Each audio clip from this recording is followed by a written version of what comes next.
A somewhat surprising but gratifying thing I have learned through creating videos for At Home with Music is how many viewers of the channel love the old hymns, just like I do. I've already shared 5 favorite hymns that are great for beginners and returning players. And then we took a look at 5 more great hymns. I'll leave a link to those videos in the description. As I record this video, we are in the season of Lent. As many of you know, Lent is a Christian season of preparation before Easter, or Resurrection Sunday, as some people refer to that day. Lent lasts 40 days, not counting Sundays, and begins on Ash Wednesday, and it ends just before Easter Sunday. And as many of you may also know, Mardi Gras, or Fat Tuesday, is celebrated on the Tuesday before Lent begins on Ash Wednesday. In this video, we're going to look at 3 famous Easter hymns that celebrate the raising of Jesus from the dead. Okay, I'm going to step in and interject here. As you can see, this was most likely, definitely, recorded at a different time. I'm wearing a different shirt. My original plan was to cover 3 hymns for Easter in this video. And as I began the editing process, I realized the video was going to become really, really long. So we're going to break it down now and do one at a time. So in this video, I'm going to be covering the hymn, The Day of Resurrection. Then we'll go on in this series. Then there'll be 2 more videos, and we'll cover 2 other famous Easter hymns. One is called Christ Arose, and the other is Christ the Lord is Risen Today. So be on the lookout for those next 2 videos. It'll be now a 3-video series. I'll make a little playlist and put that up on the channel when these 3 videos are completed. But for now, this video, we're just going to be covering one of the most famous Easter hymns ever composed. First, we'll take a look at the sheet music, and we'll add the chords that will serve to support the tune. Then, I'll show you some simple ways to play these famous hymns. I'll give you a little bit of background on these hymns as well. These hymns, of course, will be sung in churches all over the world this coming Easter Sunday. Our first hymn is The Day of Resurrection. This hymn is one of the oldest hymns still sung. Traditionally, in the Greek Church, the celebration of Christ's resurrection began at the stroke of midnight on Easter Sunday. It began with the lighting of candles, jubilant greetings, and, of course, the singing of this hymn. But not in English at first, because the text was originally written by an 8th century Greek poet, John of Damascus. Now, he's especially known for his writing of 6 canons for the major festivals of the church year. Now, if you're not sure what a canon is, it's a structured series of hymns sung during services, especially in the Eastern Orthodox tradition. The text was translated by John M. Neal. He was around here in the 19th century, and he was famous for his contributions to the church and to hymn writing. The composer of the tune is a fellow named Henry Smart. He was a composer of church music mainly. And the tune is named Lancashire. And it was composed in 1835 for use at a missions festival at Blackburn, Lancashire in England. You can find this tune, by the way, used with other hymn texts. There's another famous hymn called Lead On, O King Eternal, which uses this same tune. Okay, what we have here is the Day of Resurrection taken directly from a hymnal, and you can see that we've got it written out here in 4 parts, but no chords. As you can see, we're in 4/4 time. We also have 5 flats, so we are in the key of D flat. Most of the time, the first chord is going to be the tonic. So you can see here our melody starts on A flat, and the first 2 notes are both members of the D flat chord. So let's write in D flat. And so you can see that it stays D flat, but now we have a G flat here in the melody, and then the melody goes to B flat, and so those two notes are part of the G flat chord. Now, if you read bass clef, you'll notice that the bass stays pretty much on that D flat, and so what we really have here is G flat over D flat.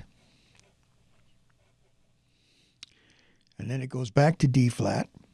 You'll find that these hymns tend to have pretty basic chord progressions.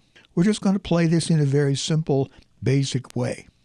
So we're just going to leave that as D flat. This is back to G flat. Actually, we could just stay on G flat all the way through this measure, which then leads us to A flat, which is the dominant chord in the key of D flat.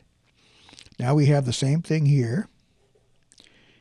D flat and G flat, and then back to D flat. Now we have something a little bit different here. You'll notice when we get to the word pass, Passover, we have E flat in the melody, but we also have C.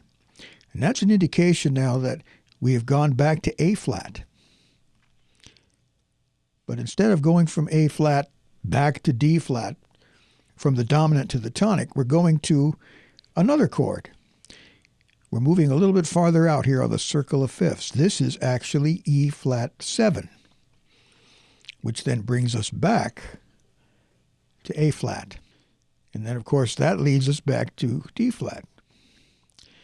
Now, this whole measure is actually D flat 7, because if you see here in the bass clef, we have a C flat. That turns this into a D flat 7 chord, which leads us naturally to G flat. And then we have something interesting here. We could just leave it as G flat and jump directly to E flat. But if you want to add this extra chord, this one is actually going to be B flat 7. And so you can see we're moving our way around the circle of fifths. You can see that the E flat chord is clearly outlined here. B flat, G, E flat, and then that leads us back to A flat, which then in turn leads us back again to D flat. Now here you've got one of these things that happens a lot in hymnals where you have a different chord on every beat. And what we can do, since the melody just hangs on D flat, we can leave it as D flat all the way through. But then you can see here we've got this G flat in the alto, so that's an indication that now the chord is G flat. We can stay on G flat until we get to D flat again. And we could actually call this D flat over A flat. And then A flat 7 actually, and now we're finally back to D flat. Let's take this to the piano and see what we come up with. Okay, let's start by playing through the melody. So you'll notice we've got a pickup note, and then we start right in.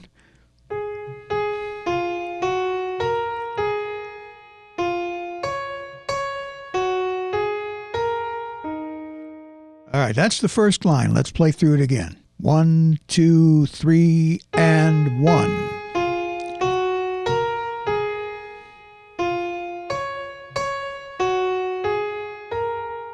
Now it starts very much the same. This is exactly the same, but now it goes a little bit different.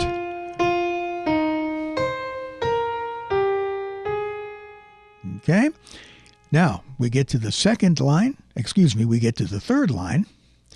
We outline the D flat chord, and then we outline the G flat chord, and then we outline E flat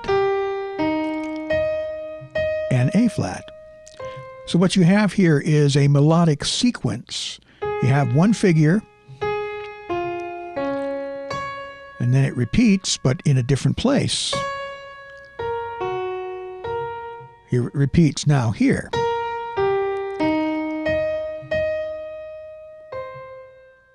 And then we have the final line sticking onto that D flat. Let me use a different finger there.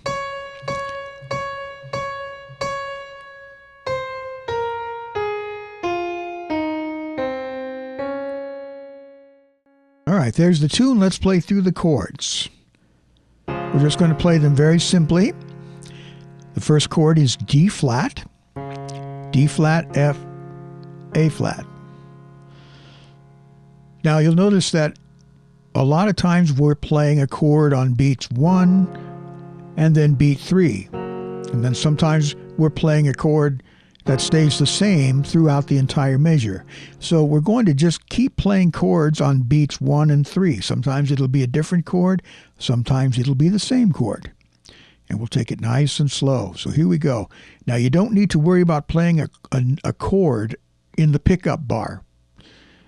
So we're just going to have that note A flat there hanging out all by itself, and then when we get to the first full measure, that's when we begin to play the chord.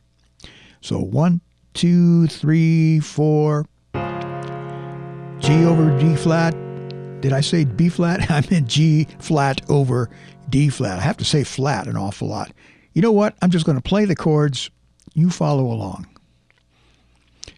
1, back to D flat, and then G flat. Notice I'm playing G flat inverted. It's easier to go from one to the other. And A flat.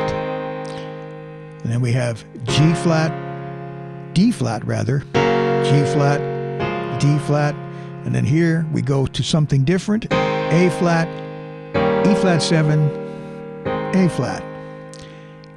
And then here we go directly to D flat 7, G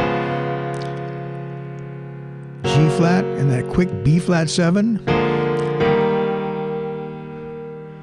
A flat, and now we're back on D flat, G flat, and then here I wrote D flat over A flat, but let's just play straight D flat, A7, D flat. All right, now we're going to play it in a very simple fashion.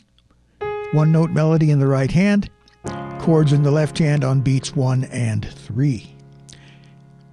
Here we go. 1, 2, 3. Oh, man. Fat thumb got in the way there. Well, you can't let mistakes bother you, so we're going to start again. 1, 2, 3.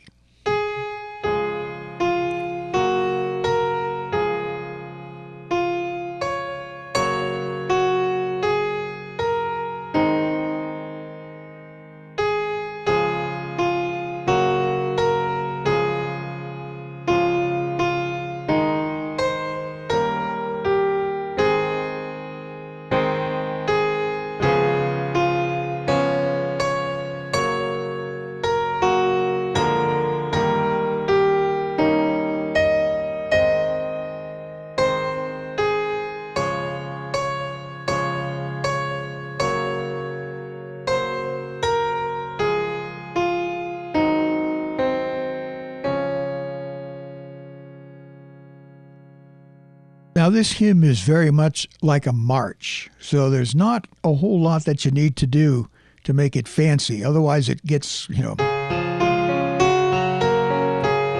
kind of loses its quality if you try to play it really fancy like that. So, essentially, you can just add chords in the right hand.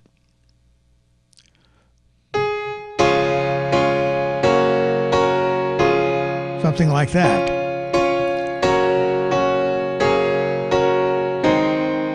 Put a bass note there.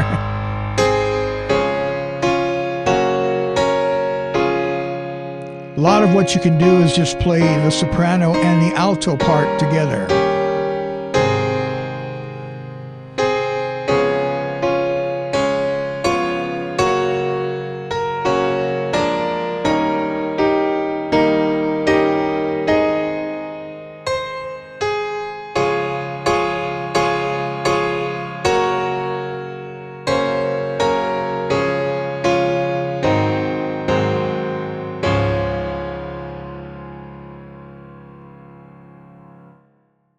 Anyway, a hymn like this, you don't necessarily have to get really super fancy when you're playing it. And if you're playing for the congregation, really what they want is just that straight march feel. Of course, you can always do something like this. Well, maybe that's a little too corny, but nevertheless, this one is very, very straightforward. So thanks for watching and playing along. If there are any other hymns that you'd like to learn to play, let me know in the comments. I know that I've only scratched the surface when it comes to great hymns. There are many, many more that we could learn about and also learn how to play. If you'd like to support my work here at Home with Music to help me continue creating these educational and tutorial videos, you can buy me a coffee or you can join my Patreon. The links are in the description.